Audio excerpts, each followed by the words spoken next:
दिल्ली जल बोर्ड के उस समय के सीईओ, एक आईएएस ऑफिसर, उन्होंने 15वीं शताब्दी के एक मोन्यूमेंट को तुड़वा के अपना ये आलीशान घर बनवाया। पता लगने पर अब जाकर मिनिस्ट्री ऑफ होम अफेयर ने उस आईएएस ऑफिसर को सस्पेंड कर दिया है। क्या एथिकल इश्यूज इन्वॉल्व हैं? सबसे पहली चीज देखो, संविधान में एक नागरिक की भी फंडामेंटल ड्यूटी लिखी गई है कि आपकी जो हेरिटेज है उसकी सुरक्षा आपको करनी है। बट देखो, सरकार तो कस्टोडियन है उस हेरिटेज की सुरक्षा करने की जो प्राइमरी ड्यूटी है सिटीजन से भी ऊपर वो सरकार की है। बट उस आईएएस ऑफिसर ने पर्सनल गेन के लिए, अपना घर बनवाने के लिए 15वीं सेंचुरी का जो मोन्यूमेंट है उसे ही तुड़वा दिया। तो मतलब प्रेफरेंस दी गई पब्लिक इंटरेस्ट के बजाय पर्सनल गेन पर। यह एक प्रकार से मिस यूज ऑफ पावर है, अपनी पावर का गलत इस्तेमाल करना है। और इसमें देखो ओपननेस नहीं है बिल्कुल भी। ये एक बहुत बड़ी, जो सरकार की हम बात करते हैं, ट्रांसपेरेंसी होनी चाहिए, ओपननेस होनी चाहिए। कब उन्होंने ऑर्डर पास किया मोन्यूमेंट को तुड़वाने का, कब घर की कंस्ट्रक्शन चालू हुई, कुछ पता ही नहीं लगा। मतलब कुछ भी ओपननेस नहीं। एक होता है ना, घर बनाने के लिए जैसे टेंडर दिया गया या फिर पूरा जो है वेबसाइट पर बताया गया, पता लग रहा है घर बन रहा है, नहीं, ओपननेस नहीं थी, ट्रांसपेरेंसी नहीं थी। तो एकदम से जब घर बना तब लोगों को यकीन ही नहीं हुआ कि यहां पे तो एक 15वीं शताब्दी का मोन्यूमेंट हुआ करता था, वो कहां गया।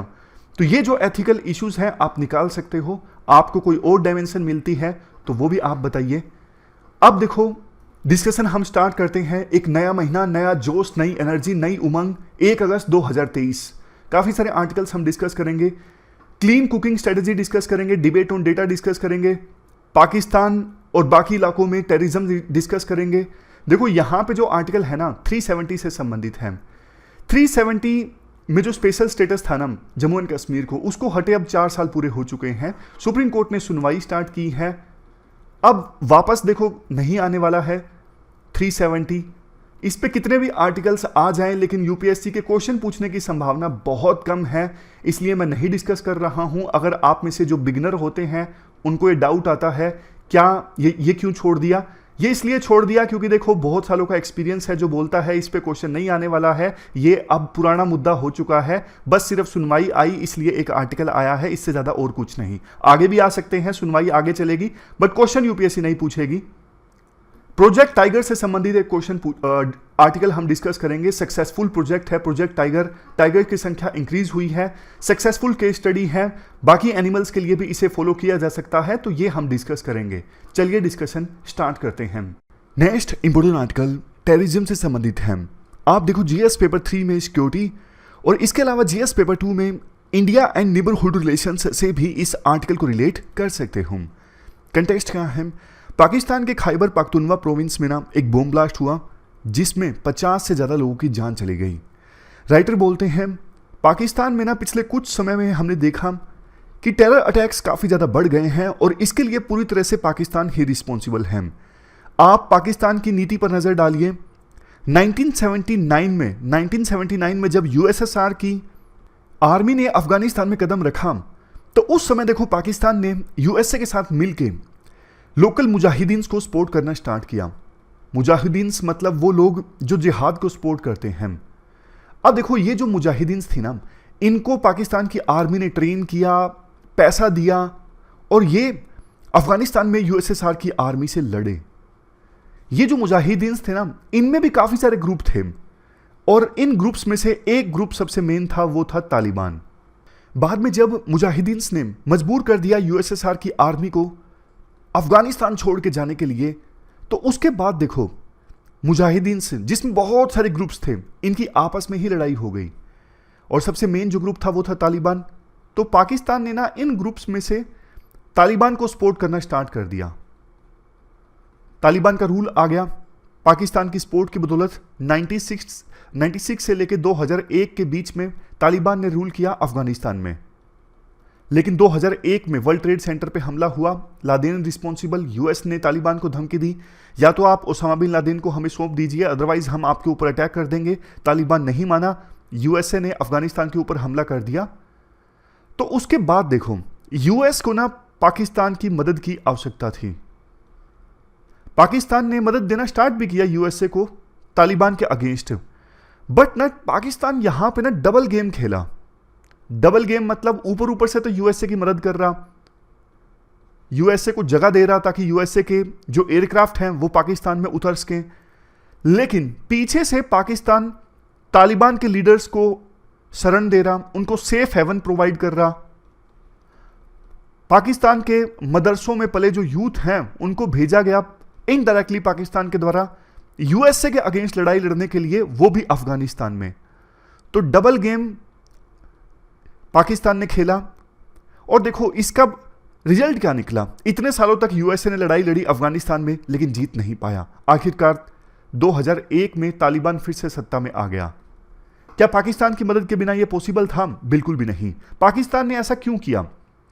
देखो पाकिस्तान की ना एक ही रणनीति रही है कि किसी ना किसी प्रकार से यूथ को रेडिकलाइज करके, मतलब जो एक्सट्रीम इस्लामिक रेडिकलिज्म है उसका सहारा लेकर दुश्मन देश में अपनी जड़ों को मजबूत करना और दुश्मन देश को कमजोर करना।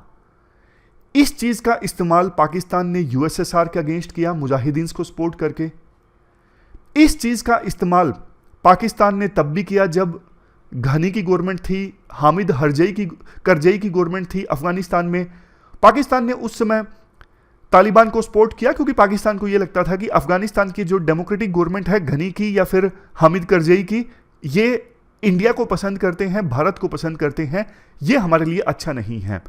उसी प्रकार से पाकिस्तान ने रेडिकलिज्म का सहारा लिया इंडिया को कमजोर करने के लिए। जम्मू एंड कश्मीर में आतंकवाद को फैला रहा है पाकिस्तान। ये एक प्रकार से प्रोक्सी वार है, डायरेक्टली पाकिस्तान के वार लड़ने की हिम्मत नहीं, तो इसलिए वो रेडिकलाइज्ड यूथ को भेजता है इंडिया में अटैक करने के लिए।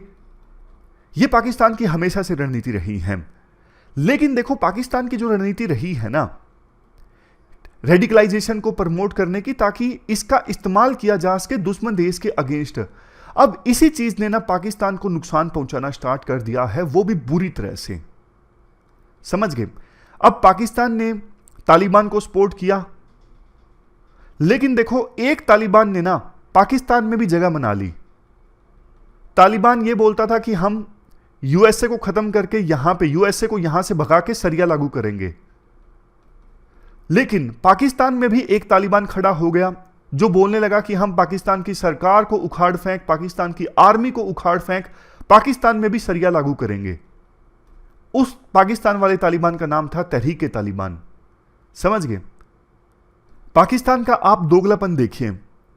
यूएसए के खिलाफ जो तालिबान लड़ रहा था वहां पे सरिया लागू करने के लिए पाकिस्तान उसको सपोर्ट करता। पाकिस्तान को लगता कि एक बार तालिबान सत्ता में आ गया अफगानिस्तान में तो वो हमारी कठपुतली साबित होगा, वो हमारे हिसाब से काम करेगा, तो उसको सपोर्ट किया जाता पाकिस्तान के द्वारा। लेकिन पाकिस्तान में जो तालिबान यानी तहरीक-ए-तालिबान पाकिस्तान में सरिया लागू करना चाहता था, उसको पाकिस्तान खत्म करना चाहता। 2014-15 में एक बड़ा ऑपरेशन पाकिस्तान के द्वारा लॉन्च किया गया था जिसका नाम था ऑपरेशन जर्ब-ए-जब। तो इसका फर्क भी पड़ा, तहरीक-ए-तालिबान की जड़ें कमजोर हो गई, आतंकवादी घटनाओं में कमी आ गई पाकिस्तान में। बट जैसे ही देखो अफगानिस्तान में तालिबान फिर से सत्ता में आया ना, तो पाकिस्तान का जो तालिबान है तहरीक-ए-तालिबान, उसको लगने लगा कि अब हम पाकिस्तान में भी सरिया लागू कर सकते हैं। तो उन्होंने ज़्यादा टेरर अटैक्स करने स्टार्ट कर दिए और इसके लिए उन्हें अफगानिस्तान के तालिबान से सपोर्ट भी मिला। तो ना कुल मिला के पाकिस्तान की शुरुआत में रणनीति थी यूथ को रेडिकलाइज करने की, ताकि उनका इस्तेमाल किया जा सके दुश्मन देश में, फॉर एग्जांपल अफगानिस्तान में या फिर इंडिया में। बट अब वो रेडिकलाइज्ड यूथ ना पाकिस्तान को ही नुकसान पहुंचा रही हैं। रेडिकलाइजेशन की जो आग है वो पाकिस्तान को ही लग चुकी है। तो पाकिस्तान जो फर्क कर रहा था कि ये अच्छा तालिबान है, ये खराब तालिबान है, मतलब अफगानिस्तान वाला तालिबान जो यूएसए के अगेंस्ट लड़ रहा है वो अच्छा तालिबान, जो तालिबान हमारे खिलाफ लड़ रहा है वो खराब तालिबान। ये जो रणनीति है ना पाकिस्तान की, इस रणनीति ने पाकिस्तान को निगल लिया है। ऑलरेडी पाकिस्तान में काफी ज्यादा पॉलिटिकल इंस्टेबिलिटी है, पाकिस्तान की इकोनॉमिक सिचुएशन किसी से छुपी नहीं है। 23वीं बार आईएमएफ से लोन ले रहा है पाकिस्तान और फिर इतनी बड़ी समस्या टेररिज्म के फॉर्म में। पाकिस्तान जितना कमज़ोर आज के समय में है, इतना कमज़ोर शायद ही पहले कभी दिखा हो। तो ये तो देखो पाकिस्तान के संदर्भ में हमने टेररिज्म को डिस्कस किया। अब आप एक और चीज़ देखिए, ये देखो अफ्रीका का मैप है, और अफ्रीका के मैप में ये जो ऊपर ये पोर्शन है ना, ये है साहिल रीजन। ये साहिल रीजन एक प्रकार से ना ट्रांजिशन जोन है। किस किस के बीच में ट्रांजिशन है? ऊपर तो देखो बिल्कुल सहारा डेजर्ट है, और नीचे सवाना स्टार्ट हो जाता है, ग्रासलैंड्स स्टार्ट हो जाते हैं। तो बीच में आता है ये ट्रांजिशन जोन वाला एरिया, साहिल रीजन। बट दिक्कत पता क्या है, सहारा का जो डेजर्ट है ना वो एक्सपेंड होता जा रहा है। मतलब साहिल रीजन भी डेजर्टिफिकेशन की ओर आगे बढ़ रहा था, यहां पर भी डेजर्ट बनता जा रहा था। तो अफ्रीकन यूनियन ने ना यहां पे 2007 में एक बढ़िया सा इनिशिएटिव लिया, ग्रेट वॉल इनिशिएटिव, यानी पेड़ पौधे लगाए जाएं यहां पे ताकि डेजर्टिफिकेशन को रोका जाए। ये पूरी ग्रीन वॉल बनाई जाए, the great green wall initiative. यहां पे देखो कितना एरिया, ये सब कुछ। लेकिन आज के आर्टिकल का मेन इशू ये नहीं है, ये तो मैंने आपको बता दिया। यूपीएससी जो एरियाज न्यूज में होते हैं ना उस पर क्वेश्चन पूछ लेती है। न्यूज ये है, ये सारे जो देश आते हैं ना साहेल रीजन में, गिनी, बुर्किना फासो, माली, नाइजर, चैड, सूडान, इन 6 देशों में ना कू हो चुका है 2020 के बाद से। कू मतलब मिलिट्री ने वहां पर सत्ता पर कब्जा कर लिया है। डेमोक्रेटिकली इलेक्टेड जो गवर्नमेंट है जा चुकी है इन देशों से, और ये हुआ पिछले 3 सालों में। आपके मन में आया होगा, अरे सर हम तो टेररिज्म का टॉपिक डिस्कस कर रहे थे, आप कहाँ ले आए? क्या मुद्दे से भटक गए? नहीं, मुद्दे से नहीं भटके हम। देखो साहिल जो रीजन है ना, यहां पे पिछले कुछ सालों में ना टेररिज्म काफी ज्यादा बढ़ा हुआ है। यहां पे इस्लामिक टेररिज्म बहुत ज्यादा बढ़ गया है पिछले कुछ सालों में। जितनी डेथ्स हुई है ना पिछले 1 साल में टेररिज्म की वजह से, उतनी देखो वर्ल्ड के किसी रीजन में नहीं हुई जितनी साहिल के रीजन में हुई है। अब जैसे नाइजर में सरकार थी ना, उसको यूएसए सपोर्ट कर रहा था आतंकवादियों से लड़ने के लिए, बट अब यूएसए ने कह दिया है कि मिलिट्री के कब्जा करने के बाद अब हम आपको सपोर्ट नहीं करेंगे। अगर वर्ल्ड ने देखो वैसे ही छोड़ दिया इस रीजन को, तो आतंकवाद इस पूरे रीजन को पूरी तरह से पहले तो निकल जाएगा, आतंकवादियों का कब्जा हो जाएगा इस पूरे रीजन में। अल-कायदा, इस्लामिक स्टेट समेत दूसरी जो टेरर ऑर्गेनाइजेशंस है ना यहाँ पे एक्टिव हैं। उसके बाद यहाँ पे कब्जा करने के बाद जो टेरर ऑर्गेनाइजेशंस हैं फिर अपने आप को एक्सपेंड करना स्टार्ट करेंगी। तो ये पूरे वर्ल्ड के लिए खतरा है। अब देखो जो रीजन्स दिए गए हैं मिलिट्री ने अलग अलग देशों पर सत्ता पर कब्जा करने के लिए, उनमें से मेन इस प्रकार से हैं। किसी देश में मिलिट्री ने बोला कि करप्शन बहुत ज़्यादा था इसलिए हमने सत्ता पर कब्जा किया, और कहीं कहीं पर मिलिट्री ने यह भी बोला कि सरकार जो है वो टेरर ऑर्गेनाइजेशंस का सामना नहीं कर पा रही है, इसलिए हमने सत्ता पर कब्जा किया है, हम टेररिज्म को खत्म करेंगे, हम इंसर्जेंसी को खत्म करेंगे। तो इस नारे पर, इस ऑब्जेक्टिव के साथ मिलिट्री ने सत्ता पर कब्जा किया है। अब देखो एक यहां पर चीज ये है, यूएसए जो है वो ज्यादातर गवर्नमेंट्स का दोस्त था, बट वो गवर्नमेंट्स तो अब जा चुकी हैं, अब मिलिट्री का कब्जा है। तो गैप जो है, कोई मेजर पावर होनी चाहिए, उस गैप को फिल किया जा रहा है रशिया के द्वारा। कई जगह पे ये देखा गया, कू के जो सपोर्टर थे उन्होंने रशिया के फ्लैग्स वेव किए। अब देखो इसका मतलब ये नहीं कि जो कू हुए हैं उसमें रशिया का हाथ है, बट रशिया को ना अफ्रीका में इस प्रकार से देखा जा रहा है कि ऐसा देश जो वेस्टर्न कंट्रीज के खिलाफ लड़ रहा है, ऐसा देश जो यूएसए के खिलाफ लड़ रहा है। और चूंकि इन साहेल रीजन के जो देशों में सरकारें थी उनकी भी यूएसए के साथ दोस्ती थी, तो कू के सपोर्टर बोल रहे हैं हम रशिया को चाहते हैं। हाल ही में सेंट पीटर्सबर्ग में अफ्रीकन कंट्रीज के लीडर्स का और रशिया का एक समिट भी ऑर्गेनाइज हुआ। रशिया का जो वैगनर ग्रुप है जिसने म्यूटिनी की कोशिश की, वो ग्रुप इन देशों में काफी ज्यादा एक्टिव है। इवन वैगनर ग्रुप के जो चीफ हैं उन्होंने स्वागत भी किया कि नाइजर में जो कू हुआ है, वो बोल रहे हैं कि हम अपनी सेवाएं देने के लिए तैयार हैं इन कंट्रीज में। क्योंकि देखो इन कंट्रीज में ना आर्मी उतनी ज्यादा स्ट्रोंग नहीं है जो आतंकवादियों से अच्छे से लड़ सके। तो इसलिए ये इस प्रकार के जो देश है ना साहिल रीजन के, ये या तो दूसरे देशों की मदद मांगते हैं, जैसे सरकार यूएसए की मदद ले रही थी, बट अब कू हो चुका है, मिलिट्री गवर्नमेंट को भी मदद चाहिए, यूएसए तो करेगा नहीं, कौन करेगा? वैगनर ग्रुप को अपॉइंट किया जा सकता है यहां पर आतंकवादियों से लड़ने के लिए, या फिर जो इंसर्जेंट्स हैं उनसे लड़ने के लिए। वैगनर ग्रुप के बारे में जिसको नहीं पता, वैगनर ग्रुप देखो एक प्राइवेट मिलिट्री ग्रुप है जो पैसा लेके काम करता है। रशिया की साइड से यूक्रेन में युद्ध लड़ रहा था, नाराज था रशिया की लीडरशिप से, और अपनी ही लीडरशिप के अगेंस्ट उन्होंने म्यूटनी कर दी, बाद में समझौता हो गया था। एक क्वेश्चन वैसे ये भी उठता है, इतने ज्यादा कू होते क्यों हैं यहां पर? देखो, एक तो डोमिनो इफेक्ट आप मान लीजिए। डोमिनो इफेक्ट मतलब एक देश में कू हुआ तो वहां पे मिलिट्री ने देखा, तो उन्होंने सोचा कि यार हमारे पड़ोसी देश में तो मिलिट्री अब रूल कर रही है, उनके लिए रेड कारपेट बिछाया जा रहा है, हम क्यों हमारे लीडर की बात माने जो इलेक्शन में चुना गया है? हम भी तो कू कर सकते हैं। मतलब खरबूजे को देख खरबूजा रंग बदलता है, वो वाली सिचुएशन है। अब नेक्स्ट चीज देखिए, यहां पे ना बर्थ रेट बहुत ही ज्यादा है। एक महिला एवरेज के तौर पे अपने जीवन काल में 7 बच्चों को जन्म देती है। यहां पर इस रीजन में बहुत ज्यादा बर्थ रेट है। इतनी पॉपुलेशन तेजी से ग्रो हो रही है, एम्प्लॉयमेंट है नहीं, तो क्या करेगा यूथ? इन्हीं कामों में लगेगा, और वही हो रहा है।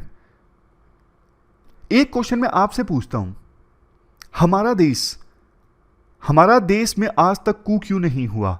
जबकि हमारे पड़ोसी देश देखिए, पाकिस्तान में कू हुआ, इसके अलावा बांग्लादेश में कू हुआ, म्यांमार में कू हुआ, ऑलमोस्ट हमारे हर एक पड़ोसी देश में कू हो चुका है। इवन वो थर्ड वर्ल्ड कंट्रीज जो इंडिया के साथ ही आजाद हुए थे, लगभग सभी देशों में तख्ता पलट हुआ है, कू हुआ है, लेकिन इंडिया में क्यों नहीं हुआ? आंसर दीजिए, कमेंट बॉक्स में आंसर दीजिएगा कि इंडिया में अभी तक तख्ता पलट क्यों नहीं हुआ? क्या डिफरेंस है इंडिया में और बाकी देशों में जो इंडिया के साथ ही आजाद हुए थे? इसके बाद next article clean cooking strategy से संबंधित है। आप जीएस पेपर सेकंड के इस टॉपिक से आर्टिकल को रिलेट कर सकते हो। देखो, पिछले 15 साल में ना विभिन्न सरकारों ने काफी अच्छा काम किया है एलपीजी एडोप्शन को इंक्रीज करने के लिए। मतलब ज़्यादा से ज़्यादा लोग एलपीजी गैस का इस्तेमाल करें खाना बनाने के लिए।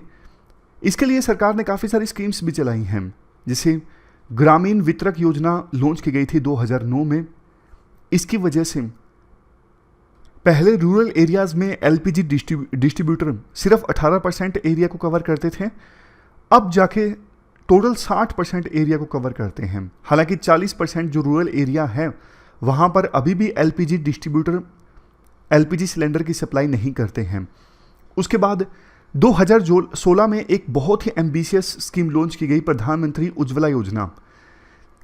2016 से लेके अभी तक 9.5 करोड़ हाउस होल्ड्स ऐसे हैं जिनको फ्री कनेक्शन दिया गया है इस स्कीम के अंतर्गत।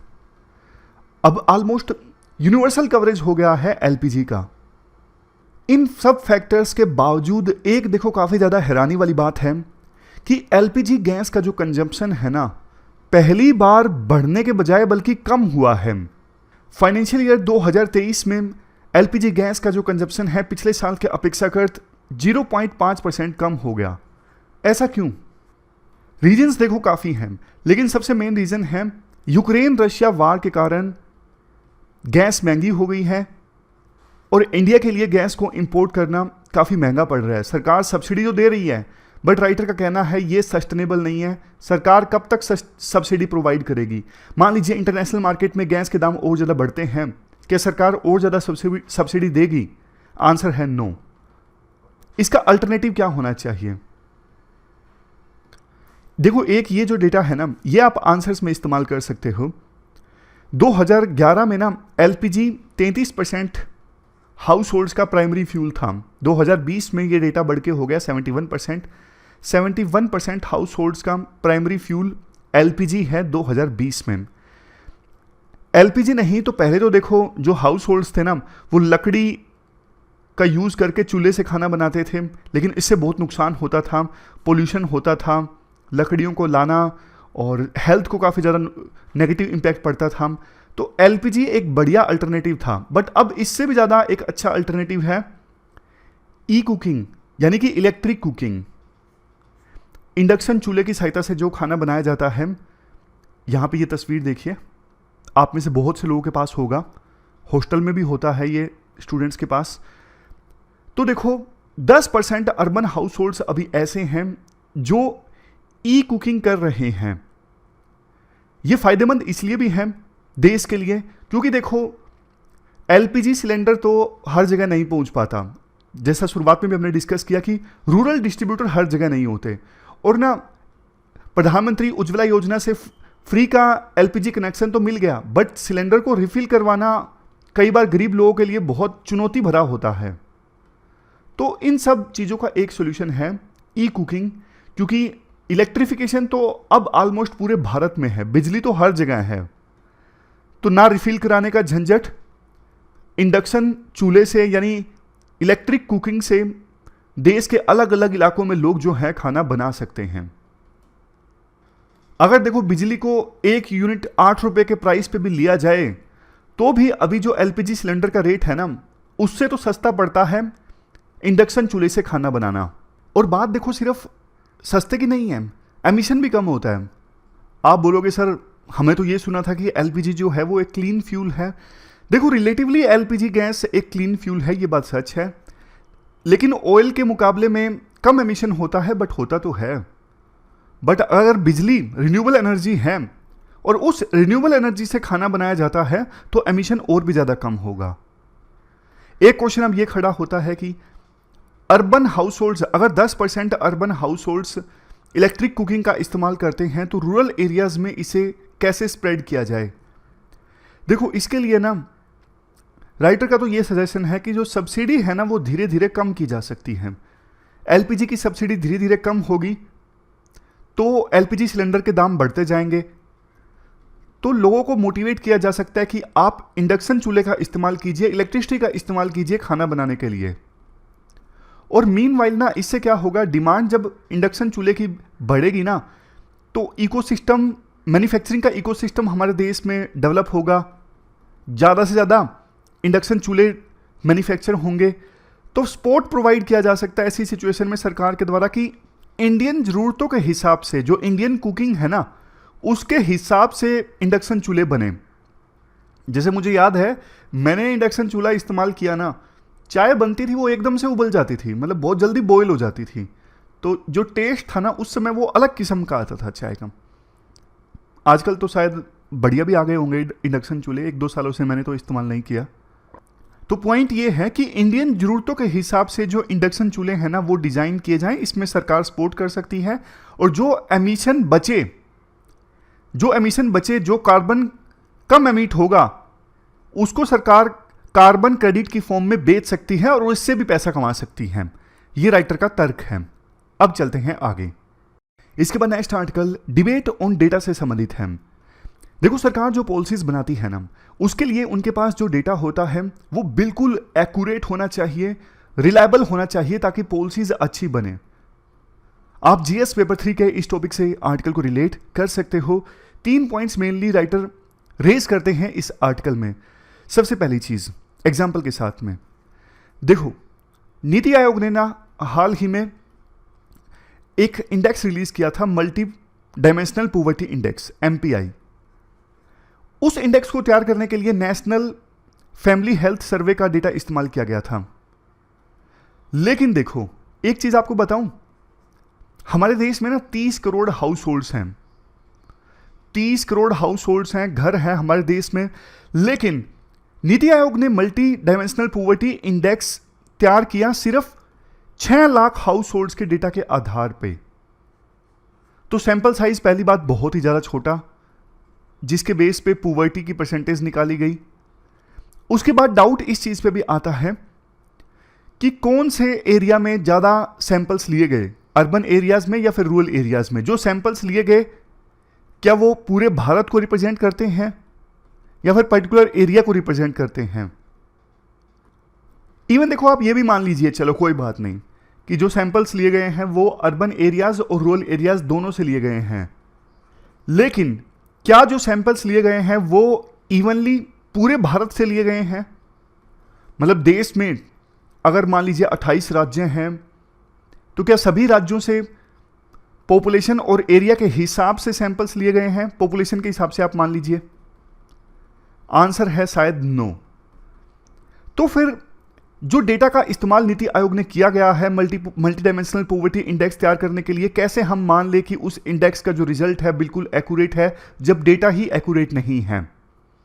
समझ गए? तो ये पहला पॉइंट है राइटर का। अब दूसरा पॉइंट, राइटर कहते हैं देखो कई सारी चीजों का तो डेटा ना मल्टीपल सोर्सेज से सरकार को प्राप्त होता है। जैसे हमारे देश में मैन्युफैक्चरिंग डेटा का एग्जांपल ले लीजिए।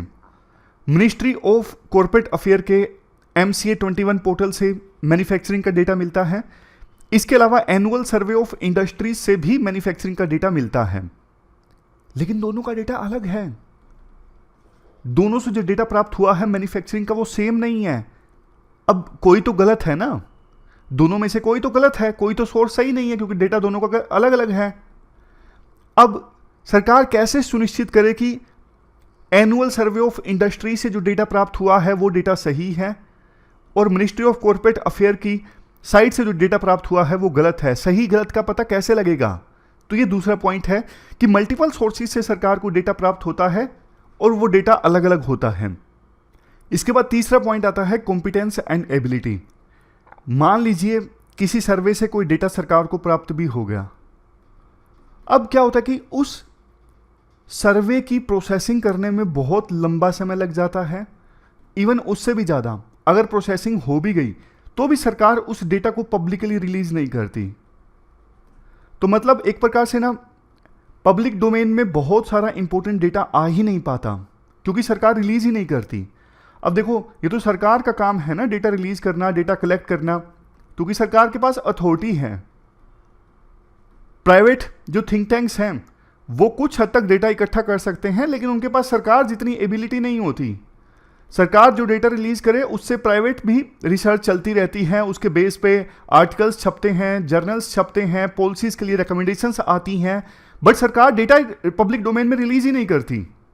एक समय देखो ऐसा था 1970s तक वर्ल्ड के दूसरे देश जलते थे हमारे देश में, इतना बढ़िया स्टैटिस्टिकल सिस्टम था। बट आज सिचुएशन चेंज हो चुकी है। आज बहुत सारी कमियां हैं हमारे देश के स्टैटिस्टिकल सिस्टम में। स्टैटिस्टिकल सिस्टम को इम्प्रूव करना देखो इसलिए भी ज़रूरी हो गया है क्योंकि हाल ही में इंडिया UN की जो सबसे बड़ी स्टैटिस्टिकल बॉडी है उसमें चुना गया है 4 साल के लिए। तो इंडिया को भी दिखाना होगा कि हम देखो इस हाईएस्ट बॉडी में चुने गए हैं, तो हमारे घर में स्टैटिस्टिकल सिस्टम अच्छा है, ये इंडिया को पूरे वर्ल्ड को दिखाना होगा। तो सरकार ने कमेटी तो गठित की है, देखने वाली बात होगी जो कमेटी गठित की गई है प्रणब सेन की अध्यक्षता में क्या रिकमेंडेशंस देती हैं, कैसे हमारे देश में डेटा से रिलेटेड जो इश्यूज हैं वो ठीक किए जाते हैं। चलते हैं आगे। इसके बाद देखो एक केस स्टडी है प्रोजेक्ट टाइगर से संबंधित। देखो जब देश आज़ाद हुआ था ना, हमारे देश में 40,000 टाइगर्स थे और 20वीं शताब्दी की शुरुआत में तो टाइगर्स की संख्या और भी बहुत ज़्यादा थी, लेकिन अंग्रेज़ों ने बहुत ज़्यादा शिकार किया टाइगर्स का। उस समय राजा महाराजाओं ने बहुत ज़्यादा शिकार किया। इवन आज़ादी के बाद भी टाइगर्स का जो शिकार था वो नहीं रुका। लेकिन 1970s में सरकार जागी, जब सरकार को ये एहसास हुआ कि टाइगर्स की संख्या घट के सिर्फ और सिर्फ 1800 रह गई है, तो उस समय सरकार जागी। सरकार ने एक प्रोजेक्ट लॉन्च किया, प्रोजेक्ट टाइगर। उस समय एक एक्ट भी आया था, वाइल्ड लाइफ प्रोटेक्शन एक्ट। जो प्रोजेक्ट टाइगर इस्टेब्लिश हुआ ना, इसमें देखो 9 जगह पे टाइगर रिजर्व शुरुआत में इस्टेब्लिश किए गए थे। आज तो टाइगर रिजर्व की संख्या बढ़ के हो गई है 54। समझ गए? देखो टाइगर्स को प्रोटेक्ट करना है ना, तो आप सिर्फ आइसोलेशन में टाइगर्स को प्रोटेक्ट नहीं कर सकते। इंदिरा गांधी ने यह बात बोली थी, आपको पूरे इकोसिस्टम को प्रोटेक्ट करना होगा। पूरी फूड चेन में सबसे ऊपर आते हैं टाइगर, तो आप टाइगर को प्रोटेक्ट करते हो तो पूरा इकोसिस्टम प्रोटेक्ट होता है। तो देखो इस प्रोजेक्ट टाइगर से ना धीरे धीरे टाइगर्स की संख्या बढ़ने लगी। इसी बीच ना 2005 के आसपास ना एक न्यूज़ आई थी कि जो सरिस्का टाइगर रिजर्व है, आज का जो सरिस्का टाइगर रिजर्व है, वहाँ पर टाइगर्स को मारने की खबर वायरल हुई थी, काफ़ी कंट्रोवर्सी पैदा हुई थी। 2005 जनवरी की ये बात है। उस समय प्रधानमंत्री थे डॉक्टर मनमोहन सिंह जी, तो उन्होंने उस समय ना एक नई टास्क फोर्स का गठन किया था। टाइगर्स की सुरक्षा के लिए एक नई अथॉरिटी इस्टेब्लिश की गई थी, नेशनल टाइगर कंजर्वेशन अथॉरिटी। काफ़ी इंपॉर्टेंट मैंडेट दिया गया था इस अथॉरिटी को। जैसे आपको ना टाइगर्स का शिकार होने से रोकना है, मैंडेट दिया गया था कि आप टाइगर प्रोटेक्शन फोर्स इस्टेब्लिश कीजिए और फंडिंग दीजिए उन गांवों को जो आपको रीलोकेट करने हैं प्रोटेक्टेड एरिया से, फॉर एग्जांपल नेशनल पार्क या फिर वाइल्ड लाइफ सेंचुरी से दूसरी जगहों पर जहां पे टाइगर और ह्यूमंस के बीच में कन्फ्लिक्ट ज़्यादा होता है। आज देखो 54 टाइगर रिजर्व हैं जो 75,000 स्क्वायर किलोमीटर के एरिया में फैले हुए हैं। पॉपुलेशन आज के समय में है 3167 टाइगर्स की। 2006 में थी ये 1411 और 2010 में बढ़ के हुई 1706, 2014 में बढ़ के हुई 2226, बाद में 2018 में संख्या थी 2967। समझ गए? और लेटेस्ट जो पॉपुलेशन है टाइगर्स की वो कितनी है? 3167। आज के समय में पूरे वर्ल्ड में जितने टाइगर्स हैं ना 75% तो देखो इंडिया में ही हैं। एक और चीज गर्व की बात इंडिया के लिए ये है, टाइगर समिट ऑर्गेनाइज हुआ था रशिया में सेंट पीटर्सबर्ग में 2010 में। उस समय टाइगर रेंज कंट्रीज ने मिलकर यह डिसाइड किया था कि 2022 आते आते हम सब देश टाइगर्स की संख्या को डबल कर देंगे। देखो पिछले साल ये सामने आया, मतलब 2022 पिछले साल था, तो उस समय यह पता लगा, वर्ल्ड वाइल्ड लाइफ फंड ने यह बोला साउथ ईस्ट एशिया के देश हैं वो तो देखो टाइगर की पॉपुलेशन को कंट्रोल नहीं कर पाए हैं बल्कि और कम हो रही हैं, लेकिन इंडिया जैसे देशों ने अच्छा काम किया है। इंडिया ने इस टारगेट को अचीव किया है कि टाइगर्स की संख्या को डबल करना था, तो इंडिया ने इस टारगेट को अचीव किया है। तो ये पूरी केस स्टडी हमने समझी प्रोजेक्ट टाइगर से संबंधित। इस पे क्वेश्चन देखो पूछ सकती है यूपीएससी। चलते हैं आगे। इसके बाद आज की एथिकल टर्म है ऑब्जेक्टिविटी। ऑब्जेक्टिविटी का मतलब है कि फैक्ट्स के आधार पर फैसला लेना, ना कि पर्सनल बिलीफ्स और फीलिंग के आधार पर। सिंपल सा केस है, देखो सरकार देखो रिक्रूटमेंट करती है, प्रॉपर टेस्ट कंडक्ट करती है। टेस्ट कंडक्ट करने के बाद काफ़ी सारे टेस्ट में इंटरव्यू भी होता है, फॉर एग्जांपल अपने सिविल सर्विसेज में। उसके बाद सरकार कैंडिडेट्स का चुनाव करती है मेरिट के बेस पे, सब कुछ फैक्ट्स के आधार पे होता है। और दूसरा, काफ़ी जगहों पर आपने देखा होगा कि पर्सनल बिलीफ्स और फीलिंग के आधार पे फैसले ले लिए जाते हैं कि ये मेरा भाई है तो इसे काम पे ले लिया जाए, ये मेरा जानकार है, मुझे लग रहा है ये अच्छा काम करेगा। तो ये जो फैसले होते हैं ना, ये ऑब्जेक्टिविटी वाले नहीं होते, क्योंकि इसमें कोई डेटा नहीं, कोई फैक्ट नहीं, सिंपल अपनी मन मर्जी से, अपनी विम्स एंड फैंसीज के हिसाब से फैसला ले लिया गया। एक सिविल सर्वेंट से ये एक्सपेक्ट किया जाता है कि वो हमेशा अपने डिसीजंस में ना ऑब्जेक्टिव रहे, जो डेटा उसके सामने रहे, जो फैक्ट्स उसके सामने रहे, उसके बेस पे डिसीजन ना ले, ना कि जो उसकी सोच है, पहले का जो एक्सपीरियंस है उसके आधार पे सिविल सर्वेंट फैसले लें। तो आप भी अपनी पर्सनल लाइफ का एग्जांपल दीजिए, क्या आप अपनी अप्रोच में ऑब्जेक्टिव हो या फिर नहीं हो? क्या आप हमेशा फैक्ट्स के आधार पर फैसले लेते हो या फिर आप भी किसी भी इंसिडेंट को अपनी पूर्व की नॉलेज से देखते हो कि हाँ हमेशा आप बोलते हो यही पर्सन गलत है, मेरा पास्ट का एक्सपीरियंस ऐसा रहा है? बताइए कमेंट बॉक्स में।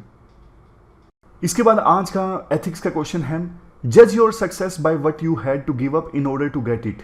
दलाई लामा का एक कोट है, 10 मार्क्स में आपको आंसर लिखना था 150 वर्ड्स में। मतलब आप अपनी सक्सेस को जज करो, आपने क्या छोड़ा है सक्सेस को पाने के लिए। शुरुआत में देखो इंट्रोडक्शन में आप बताओगे मतलब क्या है दलाई लामा के इस कोट का। देखो आज के समय में ना सक्सेस पे तो हर किसी का फोकस होता है, लेकिन आप क्या सेक्रीफाइस करना चाहते हो सक्सेस प्राप्त करने के लिए, इस पे कोई फोकस नहीं करता। देखो कुदरत ऐसी है कि सबको ऑलमोस्ट इक्वल मौका दिया है। मैं मानता हूं कुछ लोग ऐसे होते हैं जो नेचुरल डिसेबिलिटी को फेस करते हैं, बट आप उस चीज को छोड़ दें तो कुदरत सबको इक्वल मौका देती है। लेकिन कुछ लोग ऐसे होते हैं जो पर्सनल सेक्रीफाइस करने को तैयार हैं सक्सेस प्राप्त करने के लिए, कुछ कीमत चुकाने के लिए तैयार होते हैं सक्सेस की। लेकिन कुछ ऐसे लोग होते हैं जो सिर्फ सक्सेस चाहते हैं बट कीमत चुकाने के लिए तैयार नहीं है, इंस्टेंट सक्सेस चाहते हैं बट मेहनत करने को तैयार नहीं है। बहुत सारे इसमें डायमेंशंस आप इस क्वेश्चन में लिख सकते हो। इसमें आप महात्मा गांधी का जो फेमस कोट है ना कि जो मीन्स है ना, अगर मान लीजिए अगर आपको अच्छा एंड प्राप्त करना है ना, मीन्स खराब नहीं हो सकते। मतलब ऐसा नहीं कि सक्सेस प्राप्त करने के लिए आप कुछ भी कर दोगे। चोरा चोरी का जो इंसिडेंट में उन्होंने आंदोलन वापस ले लिया था, इस डायमेंशन को आप डाल सकते हो। इस क्वेश्चन के आंसर में आप भगवत गीता को डाल सकते हो कि सिर्फ कर्म करो, फल की चिंता मत करो। इसमें आप ऐसी चीजें डाल सकते हो कि सक्सेस क्या डिमांड करती है। सक्सेस डिमांड करती है हार्डवर्क, वो भी कंसिस्टेंट। सक्सेस डिमांड करती है कि आप इंस्टेंट प्लेजर को छोड़ो। इंस्टेंट प्लेजर जैसे देखो, आप स्टूडेंट हो, यूपीएससी के एस्पायरेंट हो, आपका भी मन करता है कि मैं भी बाकी लोगों की तरह एक अच्छी सोशल लाइफ व्यतीत करूं। बाकी लोग जिस प्रकार से मोबाइल में टाइम वेस्ट करते हैं, मतलब उनके अनुसार वो एंजॉय होता है, तो आपको भी लगता है कि मैं भी नेटफ्लिक्स पे मूवी देखूं, सोशल मीडिया एक्सप्लोर करूं। बट आप सब लोग ना इंस्टेंट प्लेजर को इग्नोर कर देते हो लॉन्ग टर्म रिजल्ट के लिए। तो सक्सेस ये चीज डिमांड करती है कि इंस्टेंट जो प्लेजर है उसको इग्नोर करें, और लॉन्ग टर्म जो प्लेजर है, एक बार ऑफिसर बन गए तो फिर कितना कुछ आप हासिल कर सकते हो, समाज के लिए क्या कुछ कर सकते हो, वो जो हैप्पीनेस है वो असली वाली हैप्पीनेस है। तो इसीलिए बोल रहा हूं सक्सेस ये चीज डिमांड करती है। फिर आप अलग अलग डोमेन्स का एग्जांपल दे सकते हो, जैसे एंटरप्रेन्योरशिप में जो सक्सेसफुल एंटरप्रेन्योर होते हैं वो क्या क्या सेक्रीफाइस करते हैं, एक स्टूडेंट क्या क्या सेक्रीफाइस करता है, उसके आप एग्जांपल लिख सकते हो। अपने पर्सनल लाइफ का एग्जांपल आप लिख सकते हो कि इस प्रकार से आपने सक्सेस प्राप्त करने के लिए क्या सेक्रीफाइस किया है। अभी आप कमेंट बॉक्स में बताइए कि आपने सक्सेस हासिल करने के लिए क्या सेक्रीफाइस किया है, क्या आपने गिव अप किया है। तो ये सारे डायमेंशन आप इस क्वेश्चन के आंसर में डाल सकते हो। कोई और डायमेंशन है तो आप बताइए। अब जल्दी से देखो, कल के जो एडिटोरियल हैं उनकी समरी आप देख लीजिए। हमने फ्री मूवमेंट रजीम वाला आर्टिकल डिस्कस किया था। 16 किलोमीटर इंडिया म्यांमार बॉर्डर पे ट्राइबल जो है वो आ जा सकते हैं बिना वीजा की सहायता से, लेकिन इसकी सहायता से बहुत ज़्यादा इलीगल इमिग्रेंट्स मणिपुर में सेटल डाउन हो रहे हैं। लोकल विलेज के चीफ उन्हें सेटल डाउन कर रहे हैं, और जब उनको एविक्ट करने की कोशिश की गई हिल्स में से, तो ये एक टेंशन का कारण बना सरकार और कुकी कम्युनिटी के लोगों के बीच में। ये सारे पॉइंट्स हमने डिस्कस किए थे। फिर जो ट्राइलेटरल हाईवे प्रोजेक्ट है इसके बारे में हमने डिस्कस किया, इससे कितना फ़ायदा होगा, क्या सिग्निफिकेंस है, टूरिज्म प्रमोट होगा, कॉमर्स प्रमोट होगा, और सोशो इकोनॉमिक डेवलपमेंट आएगी, स्टेबिलिटी आएगी। सारे पॉइंट्स हमने डिस्कस किए थे। उसके बाद चैलेंजेस क्या क्या हैं, चैलेंजेस ये हैं स्टीप कर्व है, फंडिंग की कमी है, वहाँ पे लोकल विरोध है, कुछ ब्रिज जो बनाना है म्यांमार की साइड से वो काम ढीला चल रहा है, लैंड एक्विजिशन स्लो चल रहा है। ये सारे पॉइंट्स हमने डिस्कस किए। महाराष्ट्र के शुगर फील्ड्स का कड़वा सच हमने जाना कि महाराष्ट्र के जो इंटर स्टेट वर्कर्स हैं ना क्या क्या चैलेंजेस फेस करते हैं। देखो, वो मराठावाड़ा में ना इन्वायरमेंट और अनएम्प्लॉयमेंट चैलेंजेस फेस करते हैं। लगातार डेट का आना, फसल का फेल हो जाना मजबूर करता है उन्हें वेस्टर्न महाराष्ट्र में जाने के लिए। लेकिन वहाँ पे प्रॉब्लम ये होती है कि कॉन्ट्रैक्टर जो होता है उसके थ्रू वो जाते हैं, लेबर राइट्स उन्हें नहीं मिल पाते, डेटा नहीं है उनके बारे में। एक एप्लीकेशन तो है महाराष्ट्र की, लेकिन वो थोड़ा सा डेटा इकट्ठा करती है, वेज स्ट्रक्चर ये सब डेटा इकट्ठा नहीं करती है, अनएम्प्लॉयमेंट कितनी है अभी, बच्चे और महिलाएं वहाँ पे काम करती हैं, उनका बुरा हाल हो जाता है, बच्चे स्कूल नहीं जा पाते, महिलाएं अनेकों तरह के डिजीज से सफ़र करने लगती हैं। तो ये सारी चीज़ें हमने डिस्कस की, और सरकार को क्या करना चाहिए वो भी एक कमेटी गठित करने का आदेश दिया है बॉम्बे हाई कोर्ट ने, ताकि जो ये वर्कर्स हैं माइग्रेंट वर्कर्स उनका ख्याल रखा जा सके, उनसे संबंधित पॉलिसीज चलाई जा सके, ये सारी चीज़ें। फिर मॉब लिंचिंग वाला आर्टिकल था। मॉब लिंचिंग में ये सारे पॉइंट्स डिस्कस किए। एक प्रकार की एक्स्ट्रा जुडिशियल किलिंग है, और केस का नाम ये था Tehseen S Poonawalla versus union of India case. और गाइडलाइन सरकार ने दी थी अपने 2018 की जजमेंट में कि नोडल ऑफिसर हो जो प्रिवेंट करे इस प्रकार के इंसिडेंट्स को जहां पे पहले घटनाएं घटित हुई हैं, लेकिन विभिन्न राज्यों ने अच्छा काम नहीं किया। सुप्रीम कोर्ट ने उनको याद दिलाया है क्यों होती हैं मॉब लिंचिंग की घटनाएं। इसलिए होती हैं, सोशल मीडिया से रूमर फैल जाता है, डेटरेंस नहीं है, लोग डरते नहीं है, लोग सोचते हैं कि सरकार जो है हमारा साथ देगी। अनएम्प्लॉयमेंट वगैरह भी एक रीज़न है। ये सारे रीज़न हमने, एलियनेशन एंड अनएम्प्लॉयमेंट, ये सब रीज़न हमने डिस्कस किए थे। Psychological and group dynamics, mob में यानी भीड़ में लोग एग्रेसिवली बिहेव करते हैं, उन्हें लगता है कि उनका कुछ नहीं होगा। कंसिक्वेंसेस काफ़ी बुरे हैं, लैंड ऑर्डर फेल हो गया, फेल्ड स्टेट की तरह, इकोनॉमी खराब होती है, इन्वेस्टमेंट नहीं आती ऐसी सिचुएशन में। कैसे निपटा जाए, स्पेशल कोर्ट बनाओ, स्ट्रॉन्ग कानून बनाओ, आईपीसी में अभी कानून ही नहीं है, इन्फोर्समेंट रिफॉर्म लेके आओ, अवेयरनेस कैंपेन चलाओ, और सोशल मीडिया को अच्छे से मॉनिटर करो, कम्युनिटीज़ आपस में एंगेज करें ताकि कोई भी डाउट हो तो वो दूर हो। मीडिया की रिस्पॉन्सिबिलिटी है कि अच्छे से इसका मतलब ब्रॉडकास्टिंग जो है न्यूज़ की अच्छे से होनी चाहिए, पॉलिटिकल विल एंड लीडरशिप होनी चाहिए। तो ये हमने रिवाइज कर लिया। आज के डिस्कशन में बस इतना ही है। Thank you very much for discussion.